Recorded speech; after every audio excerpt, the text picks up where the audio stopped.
I'm Kris. Oh, I'm just shitting in your underpants for you. That was aggressive. I don't know why I said that. I apologize. I'm just giving the old diarrhea flakes into... Oh, nerds. I could have done all that before I started the video, but, you know, why do that? Oh! Okay. Hello. Hi. Hi. Welcome back to the channel. I am sweet baby buttery boy Christopher, according to Greg. That's what he calls me. I don't know why, but we're going to go with it. I shaved a little bit of my bird because I had to take a shower. I don't take showers in the morning. I take them at night after work. Because I used to, but then I'd also come home and take a shower because sometimes it's just dirty. So don't judge.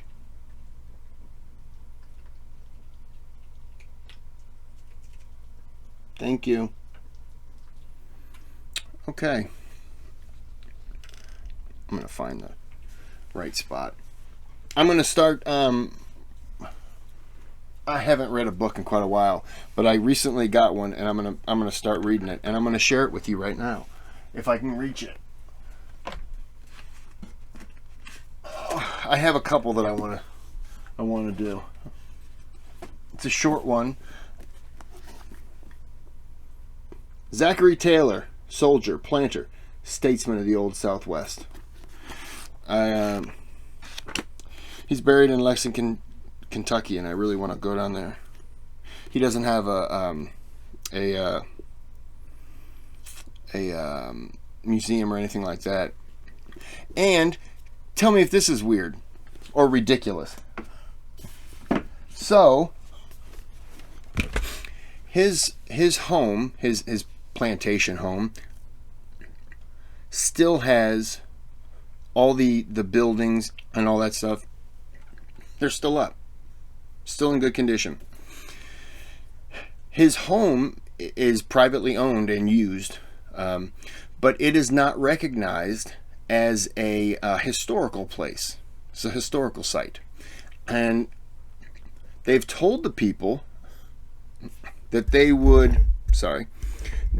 could put it on the Historical Society, like the Heritage Foundation, whatever it's called, for protection.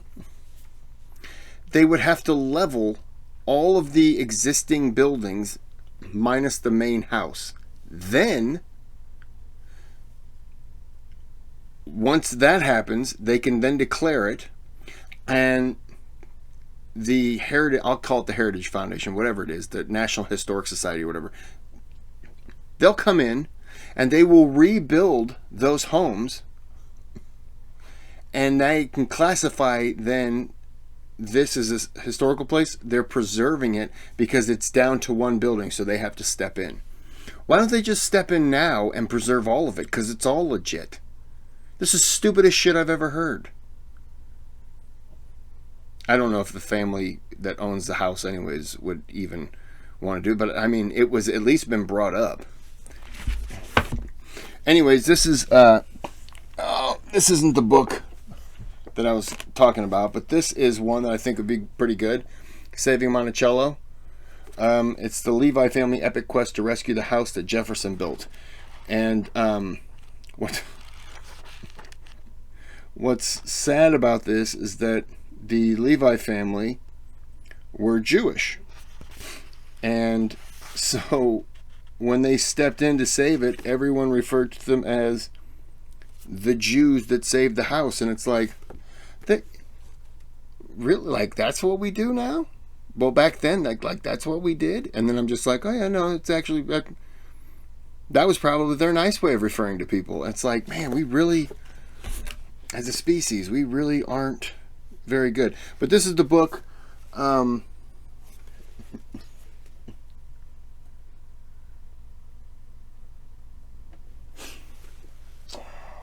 Sorry, I was looking for something else. Here's a book I read recently, and the author took a little bit of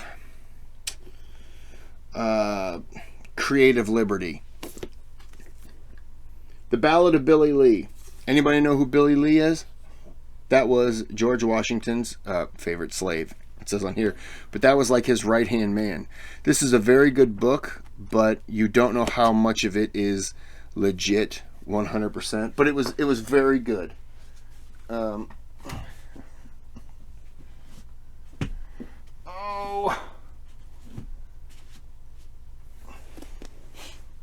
Oh, I didn't prepare for this. I apologize. I wanted to... I think I already have shown it, actually. Anyways, I wanted to show that A Slave in the White House about Paul Jennings. That was a very good book, and like I say, he's a very interesting person. But here's the book. Be Free or Die, The Amazing Story of Robert Small's Escape from Slavery to Union Hero. Not a big one. 200 pages. I think this is going to be fascinating. I'm more into presidents than I am other things, but I have been in a reading funk. I just have not wanted to read at all. And I apologize, but like I have dog treats up there. I have... Hold on. Okay, we're going to really brighten that up. So I have... oh, come on, man. I have a bunch of Civil War. So Far from God is about the Mexican-American War. I have Revolutionary War. Couple Revolutionary Wars. The Alan W. Eckert books. The Frontier book. There's 6 of them. They are... they're real, but they're I got a World War One, our first Civil War, about the Revolutionary War. These Oxford University wrote. There's 3 of them here. I think there's more, but I got like Lafayette, John Paul Jones.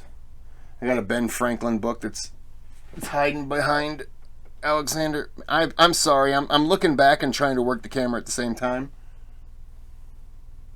And then I have these books, Gettysburg Then and Now. I went to Gettysburg. It's very somber. I have a couple of these, and they show pictures of like certain things and then pictures of it today, like you can see on the cover there. And by the way, sometimes you will see pictures of a battlefield.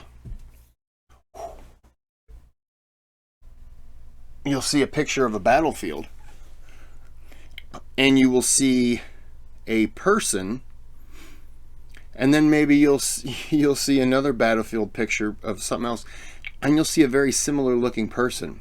What they did was, after a lot of times when they would show up to places, they would just have locals show up, pay them, and they would lay in areas where they remember coming up to the battlefields after these battles were over, and they would lay in spots where they just remember certain people laid and kind of what they remembered them to look like. So a lot of times you'll be seeing people who are paid. Now you know the ones who aren't, because there's the bloating and stuff like that, kind of disgusting stuff. But yeah, there's stuff like that. It's pretty interesting. Oh,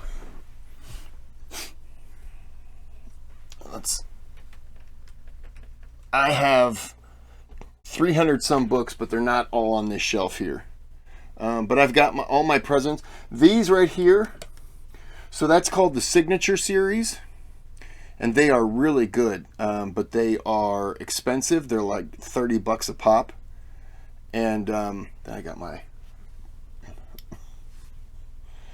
my Andrew Jackson, Abe Lincoln, and Washington.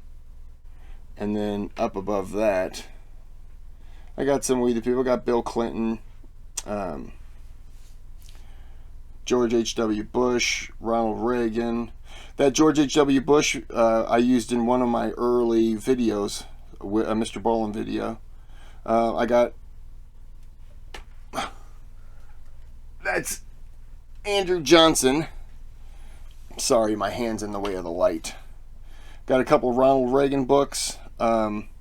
If you like that kind of thing, got another Jefferson. Then I got a third Teddy Roosevelt book. Right there. I read the other two.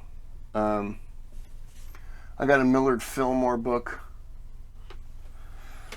I had to clear off my shelf because I was just... I had books on drug dealers and mafia figures and all kinds of stuff, and I was really into that. When I went to Richmond for the first time and ended up visiting my sister and all that stuff, my interest changed and I have not went back. Stuff like this is a nice change of pace, and even, you know, John Paul Jones, Lafayette, Churchill, these are all things that I would love to read. I just don't know if I ever will. When I read it, I feel like it's a struggle in a way because my mind is wanting to read a president. I always feel like I could be dead tomorrow, and I want to read as many presidents as I can. But it's been almost 6 months, and I haven't read a book. I've read a little bit of A Country of Vast Design by James K. Polk. Very underrated president. Had a little war with Mexico. But have you ever seen one of these? I apologize for this. I will be doing the video, I swear. This was something that Thomas Jefferson invented, or he used. Basically, you'll be reading on a table, and you just plop that thing down, and it just holds your book open, and you can just keep reading. It's really nice.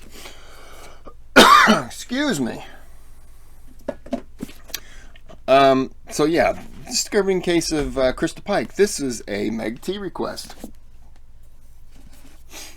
and I apologize for all of this. So I've stalled enough. I'm sweating now. I'm sweating because of my stall. So let's get into the video now, shall we? Hey you, and welcome. My name is Mike, and in this old video we are going back. We're going back. Come on. It's the greatest decade, the 90s, and we're gonna yap away about a young'un named Christa Pike, the Pikester. Knoxville minus the Johnny, Tennessee is where we're at. Hey, Andrew Johnson's from Knoxville, Tennessee, or that's where he lived. I want to go there too. I want to see his house. He was the guy after Abraham Lincoln. He's number 17 on the list if you know your numbers. Who's 32? Everyone knows that. It's FDR. Who's 26? Everyone knows that. That's Teddy Roosevelt. I mean, I know him by numbers. I'm trying to figure out the years. I have to kind of do the math. Have a gander at what Christa was up to. Here's a hint. Weird stuff. And from there it actually gets even weirder. And it's like one of those sagas or something. Kind of just goes on and on and on. It is interesting though, I'll give her that. You got pentagrams, you got escape plots, and you got us giving it a go. So let's give it a go.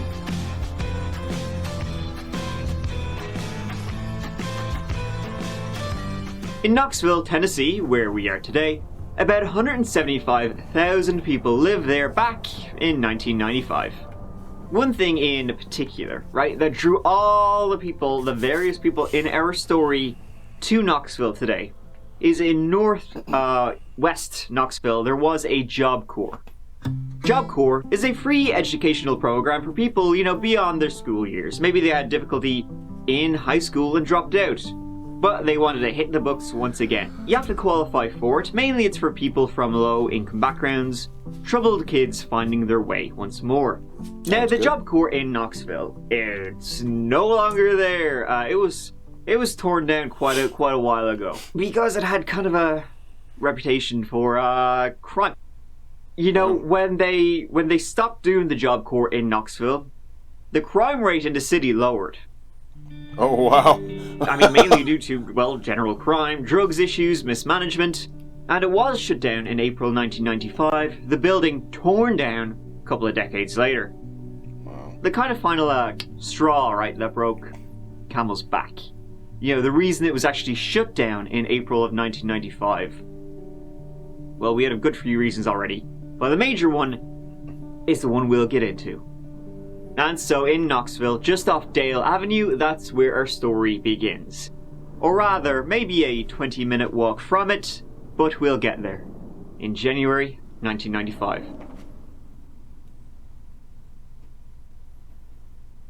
As dawn broke on the 13th of January 1995, a husband and wife were out bobbing along, having a great old time jogging. They were jogging along the trails near the University of Tennessee, the agricultural department, and in some of the more remote trails that go through the woods and the parks.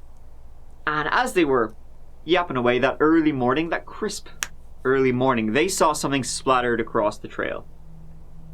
It was unmistakably blood. Uh-oh.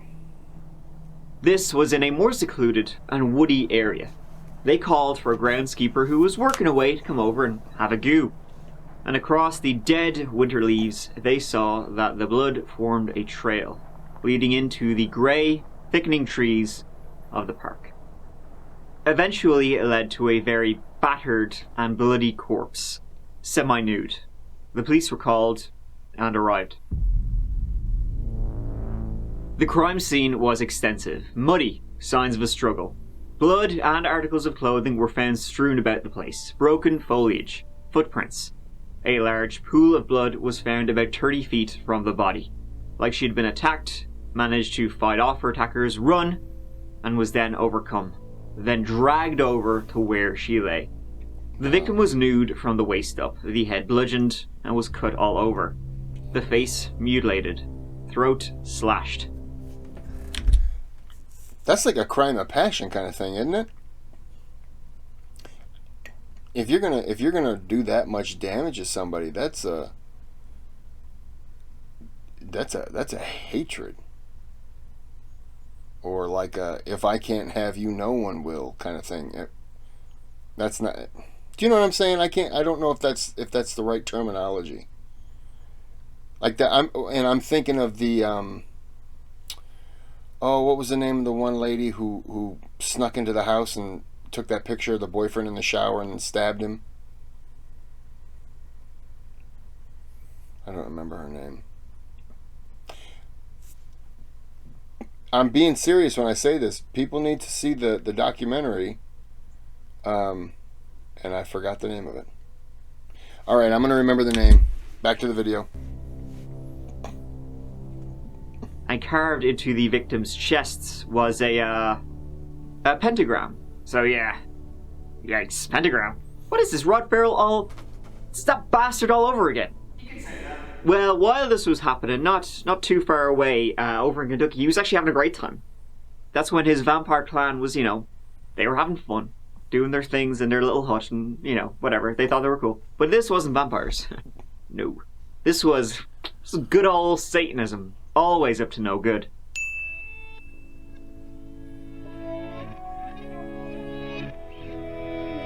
Christa Pike was born in March 1976. Virginia, the one on the left. And she didn't always have it easy. Her mother was mad, just absolutely mad about drinking and drugging. Her dad was more mad about just not being around.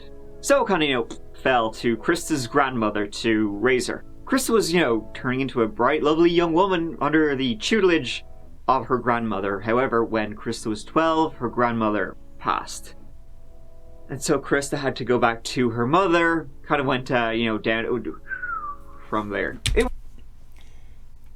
Dear Zachary, don't look it up. Look into it. Seriously. Don't look it up. Don't look about anything. I could, and I've said this before, the Super Size Me guy was the one I first heard talk about it. And when it was referenced to me that I should watch it, I was told it's hilarious. It's not. But I'm serious. I mean this seriously.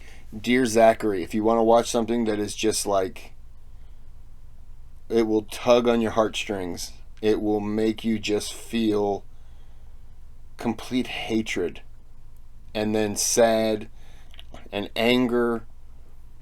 It's Dear Zachary. I don't even want to tell you the beginning of it, but the guy at the beginning, the doctor, just comes across as one of the best people. I mean, you just got to watch it. Please. It was a world of shit. Please, please, please. Her mother introduced her to drugs at a very young age. She dropped out of school, was in trouble with the law numerous times for stealing, and eventually ended up in juvie. She was going to change her ways, though, and Job Corps was going to be her way to do it. When she was 17, she moved to Knoxville, stayed in the dorms at a Job Corps while studying in the University of Tennessee, and she was planning on becoming a nurse. Or at least that's what her file said. She didn't really have much interest in, hitting the books. She was more interested in hitting the bricks with the lads. At the Job Corps in Knoxville, just off Dale Avenue, Christa met and fell in love with a lad named Tadarrell Shipp. This, would not end well. Tadarrell also had a rough upbringing in Memphis. He had dropped out of school at a very young age, got involved with gangs, but eventually, in an effort to turn things around, he ended up at the Job Corps in Knoxville, studying culinary arts. So he was studying culinary arts, he wanted to become a chef. Very good. And Tadarrell, he was a big fan of Hell's Kitchen. I mean that very literally, by the way. He loved Satanism, the devil, the occult, all that kind of weird shit. Him and Christa really bonded over this. They would have seances and chants and all the other stuff they do. He had a little shrine to the big guy downstairs in his room, and him and Christa would do the opposite of pray in front of it. I don't know. Him and Christa would be doing their chanting and all this other mad shit. People, their neighbors in the dorm would say, "Hey, shut the fuck up." Christa and Tadarrell bonded instantly. They were attached at the hip. They did everything together as she became his little devil. Oh, motherflippin' MG. And so, when another woman named Colleen Slemmer, she entered the picture. That's when this story goes into, it puts the story in fifth. Colleen, she was from Jacksonville, Florida. She didn't have a particularly rough upbringing or anything, and was there to study computer technology. Christa did not like Colleen, as she thought Colleen was trying to steal Tadarrell away from her. Now, Colleen and all her friends, they denied this, but try telling Christa that. And so, it was in early 1995, after they returned back, after the Christmas break, that Christa decided she just wasn't having it. Wasn't having it. And so, something had to be done. On the 11th of January, Christa was talking with a friend of hers, a friend named Kim. And Christa told Kim that she was going to kill Colleen because, quote, she just felt mean that day. When I'm feeling mean, I don't replace the toilet paper. So she was really... You're gonna hurt someone because you feel mean that day? I'm so fat. Brendan, you're not fat. It's the shirt. Look at Nate. His true classic is tight around the chest. Okay. The next day, the 12th of January, at about 8 p.m., Kim would say she saw Christa, Colleen, Tadarrell, and another student, Shadala Peterson, who was friends with both Christa and Tadarrell, and also interested in the old Satanism. The four of them left the Job Corps dorms together. About 2 hours later, she saw Christa, Tadarrell, and Shadala return. Colleen wasn't with them. Christa, she had lured Colleen out with the promise of puff puff passing the devil's lettuce. And things wouldn't go well. Christa would say she'd only planned on fighting her, bit of a slap around. This was to get her to back off her man, but she would admit to bringing a box cutter. The reason for the fight was, Tadarrell, to get her to stay away from her man. But not only that, Christa would say she had once woken up with Colleen standing over her with a knife, and that Colleen had been trying to provoke her, trying to get her kicked out of Job Corps. Shadala Peterson was lookout, and in the woods they fought. well, I wouldn't say they fought. Christa beat the shit out of Colleen. And Tadaro and Christa tortured her. Christa saying she heard voices telling her what to do. She slashed at Colleen with a box cutter, hit her, and when she tried to run, they chased her down and slammed a piece of asphalt into Colleen's head multiple times, fracturing it. Yeah, that's like the short version of what happened. The entire event lasted about an hour of Christa and Tadaro torturing Colleen and eventually killing her. And it was extremely gruesome. Christa slashed and slashed at her chest and neck, while Colleen begged her to stop. And every time she tried to run away, Tadaro chased her down. And it took a long time for Colleen to die. Later that night, Christa went to the room of her friend Kim, and she told Kim that she had murdered Colleen, and she was laughing and singing and dancing as she did. Christa also showed Kim a souvenir she had taken. She had taken a piece of Colleen's skull. Alright. This bitch needs to die. I hate this woman. Jesus. And so, Colleen was found the very next morning. At breakfast, around the same time as the crime scene was being set up around Colleen's body, Christa was mad to show off her souvenir, having it with her while she ate brekkie. She would also tell and show all of this to another student, saying that's not mud on her shoes, that's blood. How did she get caught? It was one of those students at the Job Corps. They called their mother, and their mother called the police. The investigation into the body that was found in the park, they hadn't even identified it as Colleen, was in full swing. The police found a list at the Job Corps dormitories of people who had checked out and checked in. Colleen only did one of those things. The three others who checked out at the exact same time did both. The police spoke to Christa, Tadaro, and Shadala on the 15th of January. During the arrests, they searched the rooms and found the satanic shrine. Christa didn't deny it. In fact, none of them really did.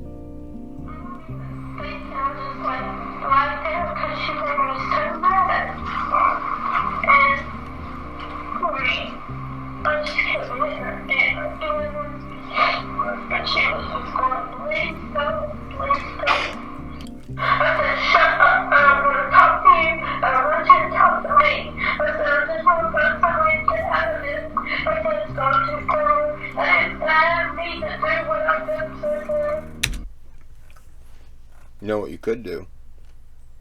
Fucking stop. Walk away. You can still save it.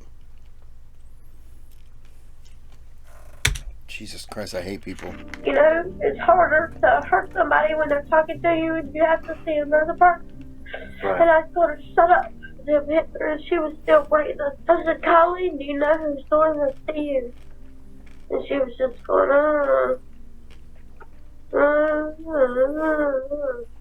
just talking like that. But I don't know what she was saying. The most shocking thing to the police was the fact that Christa was the mastermind. You'll see it a lot. It's like, oh my gosh, she had such a sweet face. How could she do this? That ain't no sweet face. That bitch is butt-ass ugly. I would rather make out with somebody after they've been in a horrific wood chipper accident with just their face. There's nothing attractive about her. Maybe she's attractive as she's wearing a prison jumper. There's nothing good about that. I'd like to put some makeup on her with a baseball bat. That's how I feel. Huh. No, Mike, I muted you. Where no! they had dumped Colleen's clothing. Where they had... We gotta go back to that ugly bitch, Mike. Take us back to the ugly bitch. Thing to the police was the fact that Christa was the mastermind. You'll see it a lot. It's like, oh my gosh, she had such a sweet face. No, she wasn't. How could she do this? She even walked with investigators through the entire event, where they had dumped Colleen's clothing, where they had taken her IDs off her and dumped them in bins. She walked through, was like, yep, that's there. What else do you want to know? To Daryl, he denied being the one who really did much damage, though he did say he helped carve the pentagram, or the satanic star, as he says.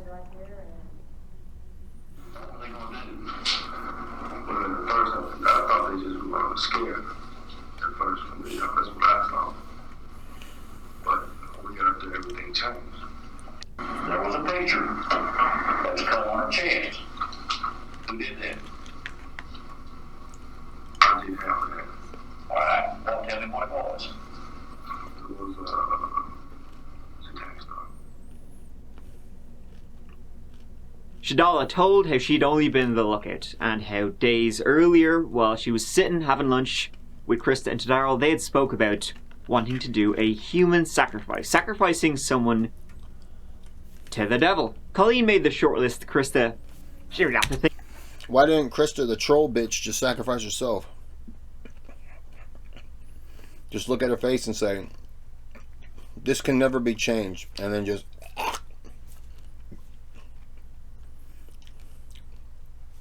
Ugh. I'd rather look into the eyes of the Elephant Man. I'd rather passionately kiss the Elephant Man than anything to do with this bitch. I'd rather have sweet nothings whispered into my ear by whoever that the mask was. Ugh.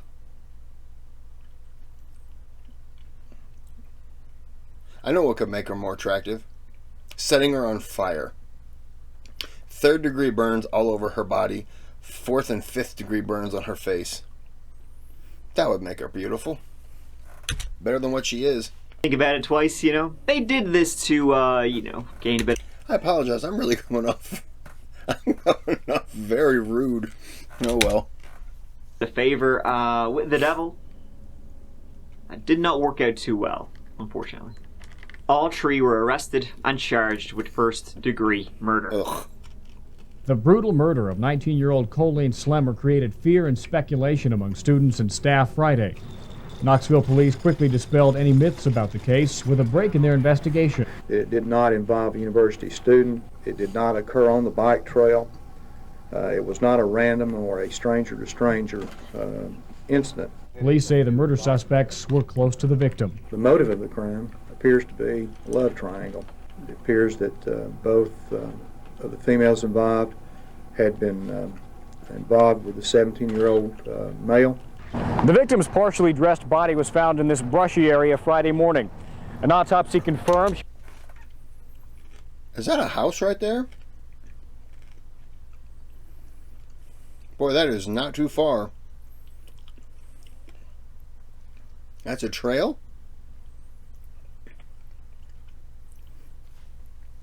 Wow.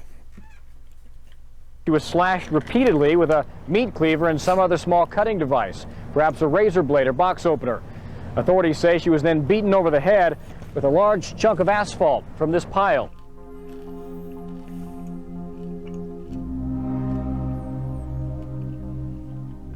Christa went on trial in March 1996. Shadala, who was really seen as someone who just got sucked in, she turned state's witness during Christa's trial. The prosecution, well, they had everything really. They had admitted it, and they had everything relating to how barbaric the crime was and how Christa kept part of the skull. The injuries that Christa Pike caused to be inflicted upon Colleen Slemmer are almost beyond description. It was at this location that Colleen Slemmer was actually pleading for her life, and Christa Pike showed her no mercy. The body of Colleen Slemmer ended up in this general area right over here. She was dancing around. This game, you're not ready for it. Well, then I don't want to play. I can't handle it. Dancing around in a circle. Who was dancing around in the circle? Christa. Dancing around the circle while she was telling you about this? Yes. Was she doing anything else? She was smiling. Making any other noises or anything? She was kind of saying la la la. The defense, well, she came from a broken home. She had a lot of issues. Fuck you. Came from a broken home. So what? She had a lot of issues. So? Sounds like everyone who was at that school had issues. It doesn't give you the right to kill someone. And that guy, he probably loved the fact that she, troll bitch, and the other woman probably were fighting for his attention. And he liked that.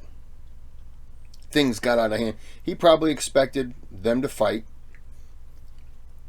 Christa, pretty much, the dog in her face was pretty much willing to fight. And the other one was probably smart, like, no, it's not worth it. You can have him. Probably made him mad, so he had to go after her as well. Ugh.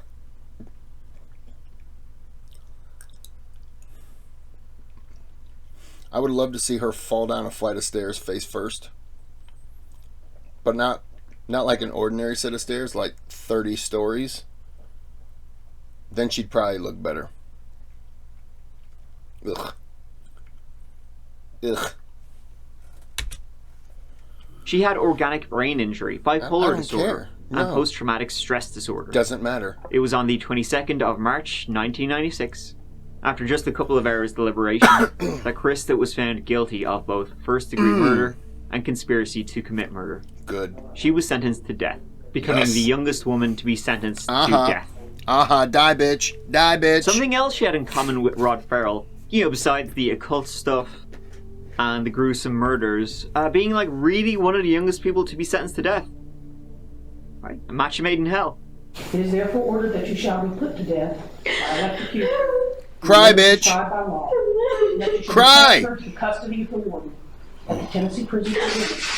And further, on the 12th day of January, 1997, your body shall be subjected to shock by sufficient current of electricity.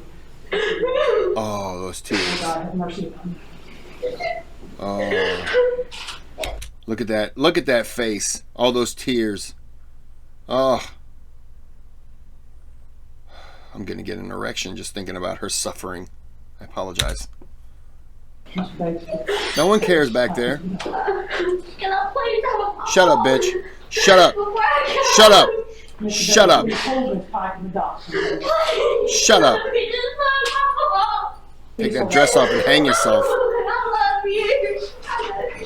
Baba, I love you. I love you, Baba. Shut up, bitch. Ugh. What happened to burning at the stake? Why can't we do that? Lead her right out back. Don't worry. We got the embers burning. We got a good coal going right now. We're going to throw some big logs on. Get it going.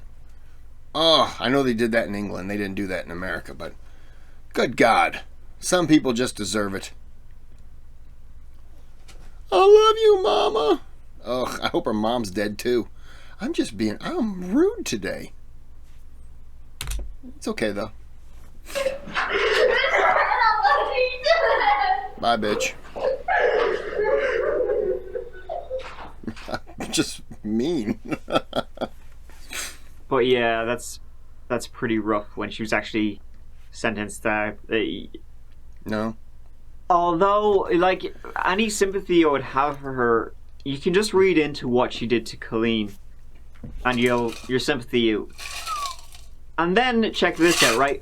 Days after she was sentenced to death by electrocution, she sent this letter to Daryl. Now, it was intercepted before it got to him. She doesn't feel too bad about it, though. She's like, sure, shit happens. Hey, love, I just want you to know how much I love you. I have 10 months left to live. Imagine that. Whew.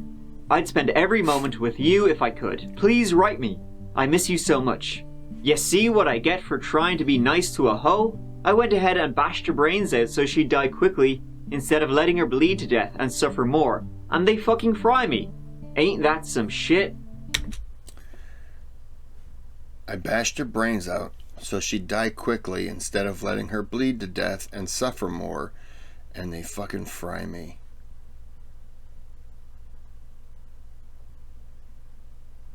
Wow.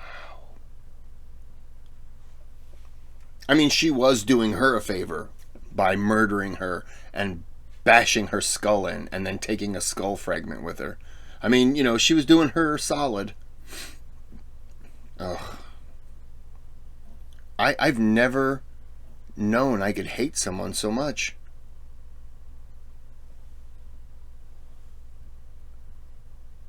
Oh my God. Like I'm getting angry. I went ahead and bashed her brains out so she'd die quickly instead of letting her bleed to death and suffer more, and they fucking fry me.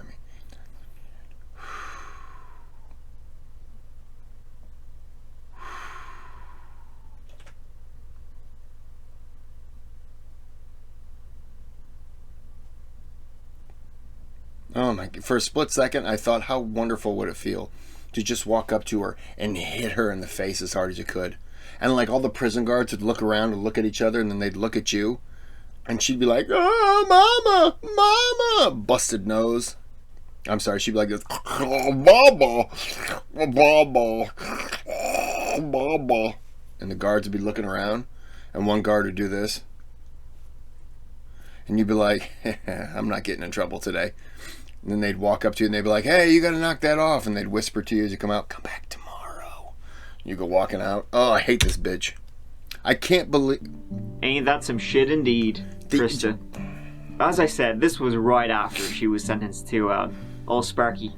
Darryl received life with the possibility of parole after 25 years. He was 17 years old when the event happened.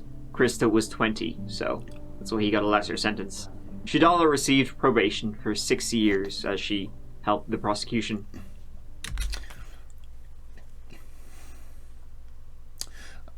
I don't really have anything against the third girl. I think she just went there. I mean,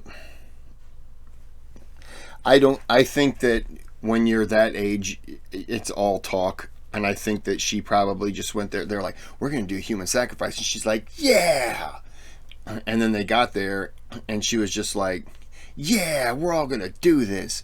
And they were like, be the lookout. And she was like, yeah, what? Why be the lookout? Why am I being a lookout? And then she hears everything happening. I think 6 years probation, although she did turn state's evidence, I think is small. I would have given 15. Had she run away as it was happening, or at least tried to stop it, I think is different.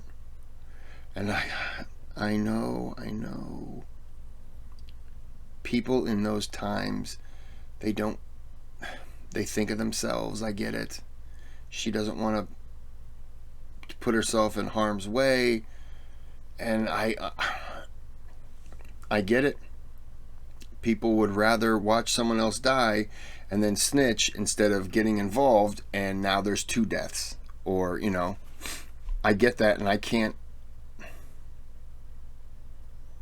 Yeah, I don't know. I'm not mad at her. I just wish that she would have spoke up sooner instead of them coming to her.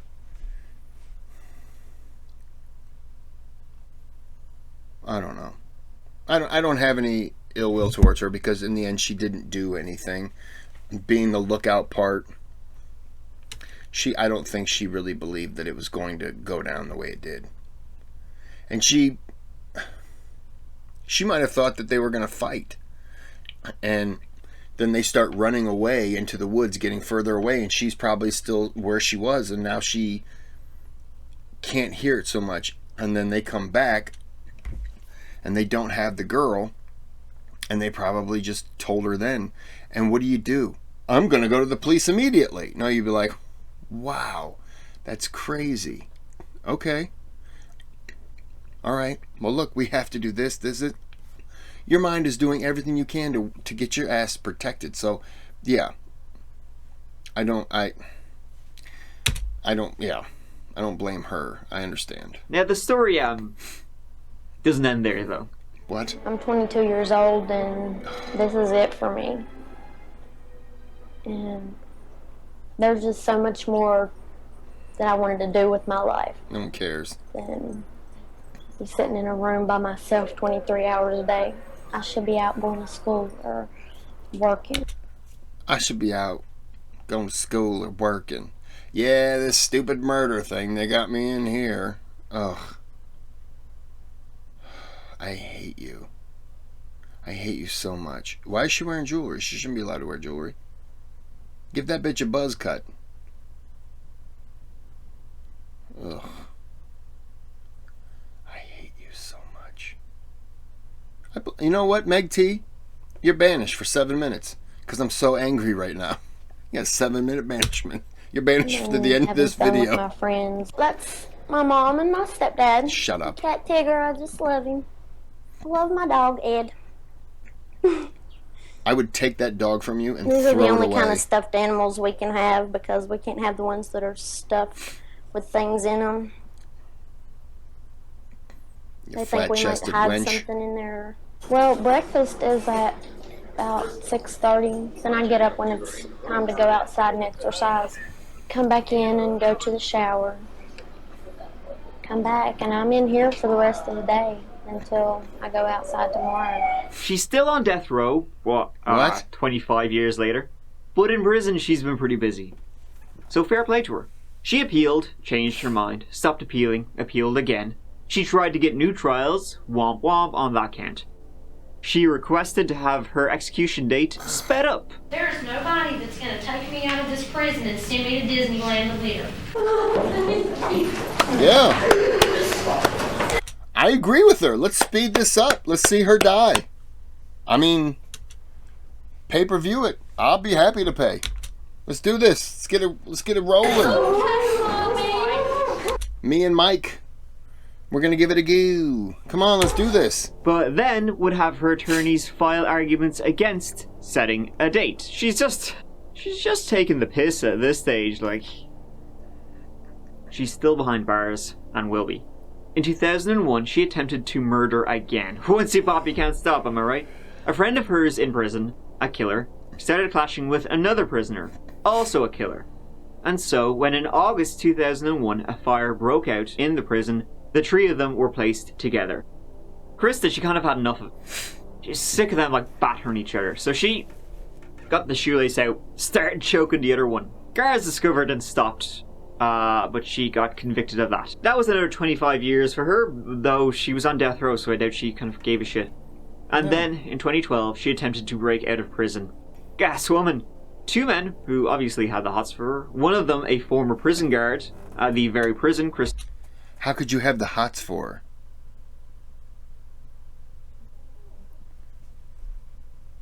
What? Why don't you just fuck a dumpster? It's no different. What's wrong with you? Worthless asshole. The other fella, someone who had started writing to her. I can understand why you he would want her that. Out. The plot was discovered before it got too far, and they've never actually revealed details of what they were actually going to do, but I think it involved bribing guards. It's a terrible idea. I think I deserve to be in here for the rest of my life. I do, I know I do. No, you deserve to be killed. No, I don't deserve to be out walking around with everybody else in normal society. Yep. I did something horrible that is unacceptable, and I realize that. But I don't deserve to die. No, you do. For the actions of 3 individuals. Disagree. Wholeheartedly. When I'm only one person. See that little smirky smile at the end? Oh, what a... Oh, you... Oh...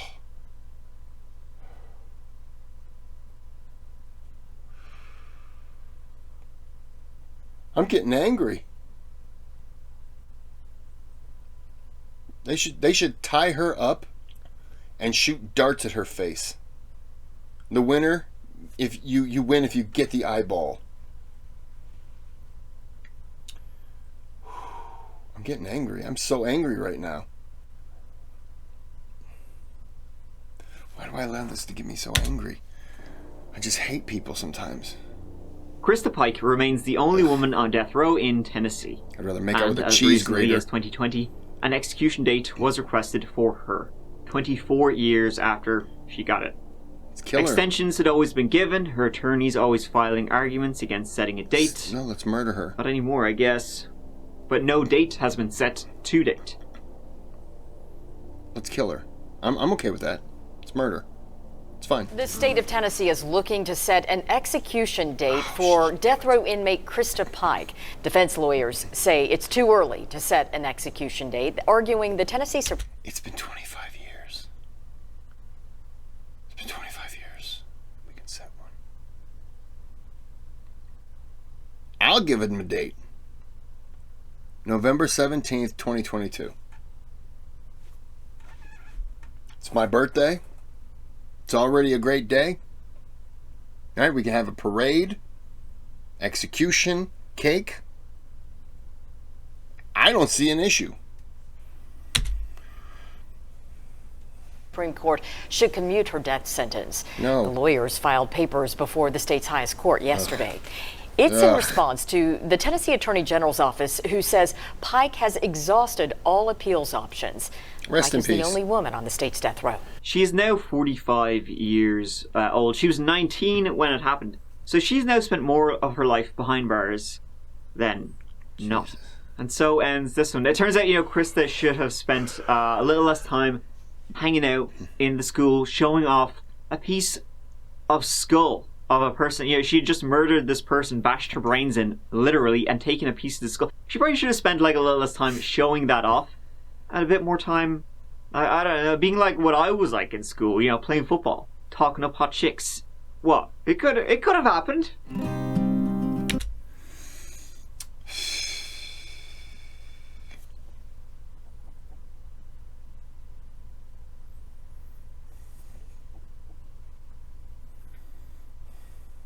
Yeah, my heart is beating rage.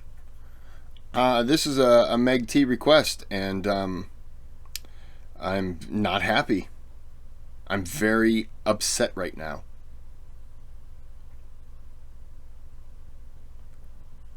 I don't know how many opportunities of how to kill her with my head. Oh, I hate this lady.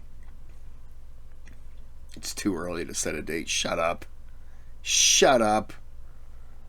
Oh. The defense lawyer should go set on fire too. Well, no, that's their job. But I mean, get a big cauldron, some lawyers, her, right? Throw them in just like a giant pit. I think El Chapo did this at one time. Dug a big pit. I think it was like 10 feet deep, something like that. They used, equipment. They didn't just go by hand. It wasn't like three guys and it was like this massive pit. I want to say it was like 12 to 15 feet long. It was not quite as big as a half court in basketball. Not quite as, it probably not quite as long, not quite as wide. So that was a terrible analogy, and I apologize, but you get the point. And they threw like 50, maybe 100 people into this pit, and they were all naked. And it was like rival gang or people they thought had stole from them or whatever. Lined up around the outside of the pit were El Chapo loyalists. They had guns, stuff like that. They were told, you kick anyone who crawls out back into the pit. And what they did was they told them, I think they took a knife and they just tossed it into the pit. And they said, the winner is the lone survivor. And that person won't be punished for, whatever infraction had happened, money stealing or dealing with a rival gang, whatever. So these men are naked, 50 to 100 men, in a giant pit, 10 feet deep. One knife is in there. To make it more interesting, they just threw gas in there and lit it on fire. So you have a pit of burning men and a knife, and people are trying to crawl out and they're just being kicked back into the fire. I don't see what's wrong with that in terms of this woman. Just a smaller pit. I got to end this now because I'm still angry, and I blame MegT. So let's all blame MegT for this one. Has it been 7 minutes? She might still be banished. I don't know. I'm going to end this video, and I'm going to yell at MegT. And I want you to do it too. Have a good day. Have a good night.